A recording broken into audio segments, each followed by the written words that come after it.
Hello అండి, నమస్తే. Welcome to me అద్రేటి రుచులు ఫుడ్ ఎక్స్ప్రెస్లో ఈరోజు నేను చూపిస్తున్నాను మీకు కీమా బిర్యానీ. సూపర్ అంటే సూపర్ టేస్ట్ ఉంటుంది. దీనికోసం నేను 1 kg కీమా తీసుకున్నాను చూడండి. And it's a different process. Taste మాత్రం గ్యారంటీ అనమాట. నేను గ్యారంటీ అంత టేస్టీగా ఉంటుంది. ఇందులో బోన్స్ అన్ని తీసేయగా 1 kg ఉంది కీమా. దీంట్లో నేను చేయబోతున్నాను ఒక పెద్ద సైజు ఉల్లిపాయ వేసేస్తున్నాను. అండ్ కొద్దిగా 1/8 టీ స్పూన్ పసుపు, 1 టీ స్పూన్ ఉప్పు, ఒక 4-5 పచ్చిమిరపకాయలు, 1 టీ స్పూన్ కారం, అండ్ కొద్దిగా ఆయిల్ వేస్తున్నాను. Very little oil. జస్ట్ ఒక్క 2 టీ స్పూన్స్ నూనె వేసి మంచిగా కీమాకి పట్టిస్తున్నా. రా కీమాకి మనం ఉప్పు, పసుపు, బేసిక్ ఇంగ్రీడియంట్స్ కలిపాము అంతే. ఉప్పు, పసుపు, కారం, అది కూడా తక్కువ లెవెల్లో. నూనె, పచ్చిమిర్చి, ఉల్లిగడ్డ, అంతే.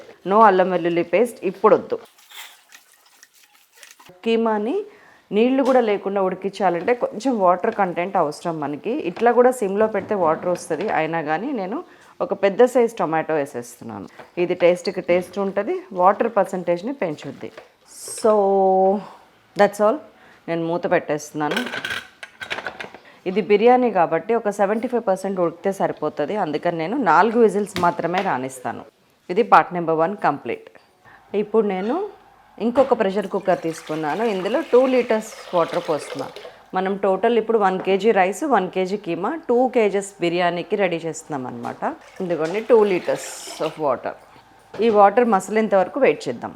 నీళ్ళు మసులుతున్నాయి. మన కుక్కర్ విజిల్స్ కూడా 4 వచ్చేసినాయి. ఇప్పుడు ఈ మసలే నీళ్ళల్లోకి ఈ మసాలాలు అన్నీ వేసేయండి. ఇదిగోండి ఒక్క వెల్లుల్లిపాయ ఫుల్, పెద్ద సైజు ఉల్లిపాయ ఒకటి, నేను చిన్నవి ఉన్నాయి కాబట్టి కొన్ని వేస్తున్నాను. అండ్ ఆనియన్ పువ్వు, 2 నల్ల యాలక, 2 మరాఠీ మొగ్గ, అల్లం ముక్కలు 2 పెద్ద పెద్దవి కట్ చేసినాయి, ఒక 5-6 తోక మిరియాలు, ఒక 10-12 లవంగాలు, చెక్క, ఒక 7-8 యాలకులు, ఒక 2 అనాస పువ్వు. ఇవన్నీ మన మసాలాలు. ఈ వాటర్ తోటి రైస్ ఉడికితే చాలా టేస్ట్ ఉంటుంది బిర్యానీకి. అందుకని వాటర్లో ఇవన్నీ వేసాను నేను. అండ్ ఇప్పుడు మనం కీమా తెచ్చినప్పుడు బోన్స్ మిగులుతాయి కదా, లేకపోతే మనం ఎక్కడైతే కీమా తెస్తామో అక్కడ బోన్స్ అడిగితే ఇస్తారు ఇట్లాగా. ఈ బోన్స్ని మొత్తం కూడా ఇందులో కలిపేస్తాం. జస్ట్ లైక్ సూప్ అనమాట. 1.5 టీ స్పూన్ ఉప్పు ఒక్కటే వేసి మూత పెట్టేస్తున్నా. బోన్స్ అన్నీ మగ్గాలంటే చాలా టైం పడుతుంది కాబట్టి ఒక 10 విజిల్స్ రానిస్తాను. 10 విజిల్స్ వచ్చేంత వరకు వెయిట్ చేద్దాం. సో మనం బిర్యానీ వండే గిన్నె తీసేసుకున్నాం. నేను ముందు కొద్దిగా ఆయిల్ తీసుకుంటున్నాను. ఒక 3-4 table spoons of oil and 2 table spoons of నెయ్యి. ఇందులోకి నేను 3-4 బిర్యానీ ఆకులు, ఒక 1/2 టీ స్పూన్ షాజీరా అండ్ 4-5 జాపత్రి. మనకి బిర్యానీలో కనిపించేవి ఇవి మాత్రమే మసాలాలు, ఇంకేవి మనకు కనిపించవు. ఇందులో కొన్ని జీడిపప్పులు వేసేస్తున్నాను. ఒక 20-30 జీడిపప్పులు ఇట్లా వలి చేసేస్తున్నాం. దీంతో మనకి లుక్ వస్తుంది కీమా బిర్యానీకి. జీడిపప్పుకి ఇట్లా లైట్గా కలర్ రాగానే ఇందులో కావాల్సిన మిగతా అన్నీ యాడ్ చేసేద్దాం. కొద్దిగా కరివేపాకు వేస్తున్నాను అండ్ 2 టీ స్పూన్స్ ఆఫ్ అల్లం వెల్లుల్లి పేస్ట్ వేస్తుంది.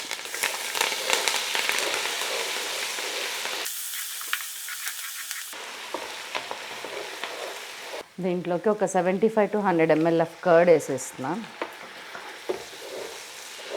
ఇదిగోండి మనం ఉడకపెట్టుకున్న కీమా. దీంట్లో వాటర్ చాలా కొంచెం ఉన్నాయి. దీంతో సహా ఇందులో వేసేస్తున్నాను.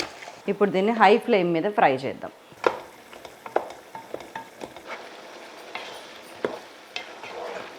ఇప్పుడు మీ ఐడియా కోసం ఒక్కసారి ఎంత ఉడికిందో ఒకసారి చెక్ చేయండి. ఇది దాదాపు 60% ఉడికింది, 60 to 70. నైస్. మనకు కూడా ఇలాగే కావాలి, ఎందుకంటే మనం దమ్ వేస్తున్నాం కదా అందుకు. సో ఇది మంచిగా వేగుతుంది. నేను జస్ట్ ఒక 7-8 మినిట్స్ నుంచి వేయిస్తున్నాను. వాటర్ ఆల్మోస్ట్ అయిపోవచ్చే టైంకి బాయిల్ చేసి పెట్టుకునే గుడ్లు వేసేస్తున్నాను.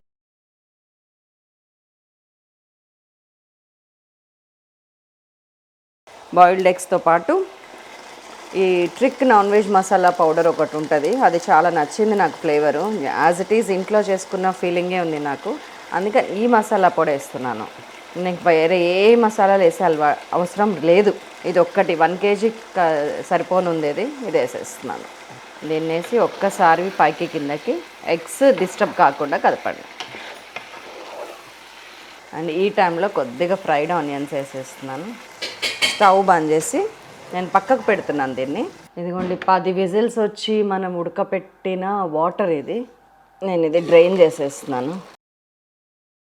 అండ్ ఈ వాటర్ మిగిలింది మనకి. ఇప్పుడు మనం దీంట్లో రైస్ వండుదాం. అన్నం వండుకునే కడాయితో రెడీగా వచ్చేసాం. ఇదిగోండి, మనం ఏ గ్లాస్తో అయితే బియ్యం తీసుకున్నామో, నేను 4 గ్లాసులు బియ్యం తీసుకున్నాను. దీనిలోకి 1 గ్లాస్ తగ్గించి 7 గ్లాసులు వాటర్ పోస్తున్నాను. 2 6 7కి మనకి కొంచెం తగ్గింది వాటరు. దీన్ని మనం నార్మల్ వాటర్ యాడ్ చేసుకోవచ్చు, ఆపేయచ్చు కూడా. ఎందుకంటే మనం హాఫ్ బాయిలే చేస్తాం. ఇందులో 80% మాత్రమే రైస్ ఉడకబెడతాం కాబట్టి అది అట్లానే ఉండనియండి, ఏం కాదు. ఇప్పుడు నేను నీళ్లు మళ్ళీ మసలొచ్చే, వేడి నీళ్ళు ఆల్రెడీ తొందరగానే మసలొస్తుంది, వెయిట్ చేస్తున్నాను. నీళ్ళు మసిల్ని మనం కడిగి నానబెట్టుకొని వడబట్టిన రైస్ వేసేస్తున్నా. హై ఫ్లేమ్ మీదనే ఉంది. ఉడికేంత వరకు వెయిట్ చేద్దాం. జస్ట్ తడి పొడిగా ఉడకాలి, నీళ్ళు మొత్తం అయిపించొద్దు. రైస్ ఉడికిపోయింది. ఇదిగోండి, ఇట్లా తడి పొడిగా ఇట్లా ఉన్నప్పుడు ఎంత ఉడికింది ఒక్కసారి చూడండి. ఆల్మోస్ట్ ఉడికిపోయింది. 85-90% దాకా ఉడికింది. మనకి వాటర్ కూడా అయిపోయింది. ఇప్పుడు ఏం చేయాలంటే, మన కీమా రెడీగా ఉంది కదా, అండ్ మనం ఉడకబెట్టిన రైస్ని పైనంగా మనం ఫ్రైడ్ ఆనియన్స్ వేసాం చూడండి,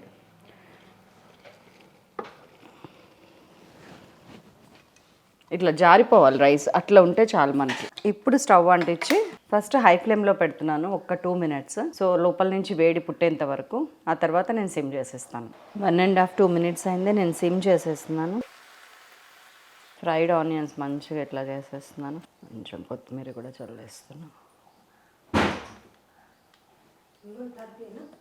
కొంచెం నెయ్యిని అక్కడక్కడ వేస్తున్నాను.